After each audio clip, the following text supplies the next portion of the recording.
ሰላም ሰላም ውድ ተመልካቾች እንደናችሁ እንደምን ዋላችሁ? ወሳኝ የሆነ መረጃ ይዤላችሁ መጥቻለሁ። ይህ መረጃ ምንድነው? አገዛዙ እንግዲህ በብዛት ወደ አማራ ክልል በተለይ ወደ ጎጃምና ወደ ጎንደር በብዛት ደህንነቶችን በአምቦና በአዳማ አሰልጥኖ ወደ እንደበተነ በአንዴ ከ700 በላይ አንዴ ከ500 በላይ እንግዲህ እንደበተነ በተደጋጋሚ ይህን መረጃ አድርሰናቸዋል።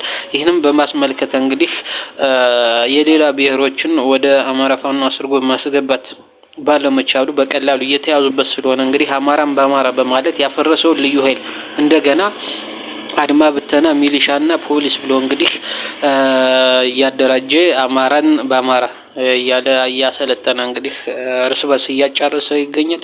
ደህንነቶችም እንግዲህ ሰርገው መግባት ስላልቻሉ የሌላ ብሔሮች እናም ውጤታማ መረጃ መድረስ ስላልቻሉ እየተያዙበት ኪሳራ ብቻ ስለሆነበት እንግዲህ አማራን በአማራ በሚለው እንግዲህ በተለይ ሴቶችን በተወለዱበት አካባቢ እየመለመለ በተለይ አብዛኛው ከአዲስ አበባ አማራ ሴቶችን በሴፍቲኔት እና በስራ እድል ፈጠራ ስርዓት እያለ እየመለመለ እንግዲህ እየለየ ወደ ተወለዱበት አካባቢ በመላክ እንግዲህ መረጃ በመቀበል በርካታ ድሮኖችን በርካታ ፋኖችን አመራሮችን እና በርካታ መሰረተ ልማቶችና ንጹሃን እንግዲህ በድሮንም በሞርታርም በማንኛውም መሳሪያ እንግዲህ በታንክም ሲጨርስ መቆየቱ ይታወቃል።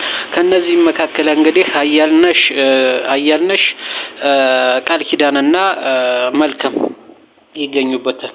እነዚህ አያልነሽ ቃል ኪዳንና መልካም እንግዲህ በተደጋጋሚ የአማራን ፋኖ እየሰለሉ ሲያስጨርሱ የነበሩ በደብረ ኤልያስ ወረዳ እንግዲህ እየተንቀሳቀሱ ፋኖን ሲያስመቱ የነበሩ ህዝቡን ሲያስመቱ የነበሩ መሰረተ ልማቶችን ሲያስወድሙ የነበሩ ናቸው። እንግዲህ ለዘጠኝ ወራት ያክል አሁን በዚህ ወር እንግዲህ ተይዘው ሙሉ መረጃው ተገኝቶባቸው እርምጃ ተወስዶባቸዋል። ይህ እርምጃ እንግዲህ መቀጠል አለበት። ይህ አይነት እርምጃ ያስፈልጋል። ይህ አይነት እርምጃ የአወሳሰር ቸልተኝነት እንግዲህ አጉል ይሉንታ ወገኝተኝነትና ከሃይማኖት መለየት አለመቻል ነው ትግሉን እየጎተተ ያለው አጉል መስዋዕትነት እያስከፈለ ያለው እያልን በተደጋጋሚ ይህን መረጃ ስናደርስ ቆይተናል። አሁን ከአጉል ይሉንታና ወገኝተኝነት የወጣ ይመስላል። ትግሉ እየወጣ ነው፣ ግን ገና ነው። ስለዚህ ከነ ቃል ኪዳንና ከነ መልካም ጋር የተወሰደው እርምጃ ባለፈውም ከአዲስ አበባ ኩልፌ ቀራኒዮ ተይዛ እንግዲህ ተመልምላ መጣ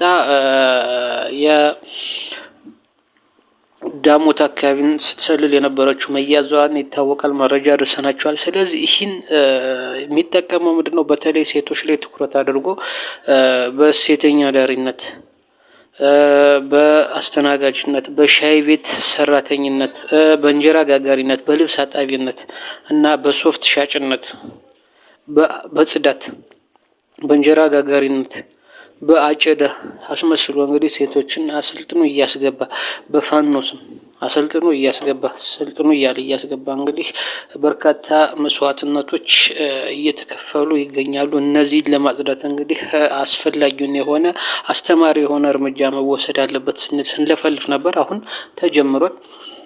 ስለዚህ የነ ቃል ኪዳንና የነ መልካም የዚህ ውጤት ነው። ይህ አጉል ይሉንታና አጉል ወገንተኝነት እንግዲህ ከትግሉ እየወጣ እንደሆነ ምልክት እየሰጠ ነው። ይህ ተጠናክሮ መቀጠል አለበት።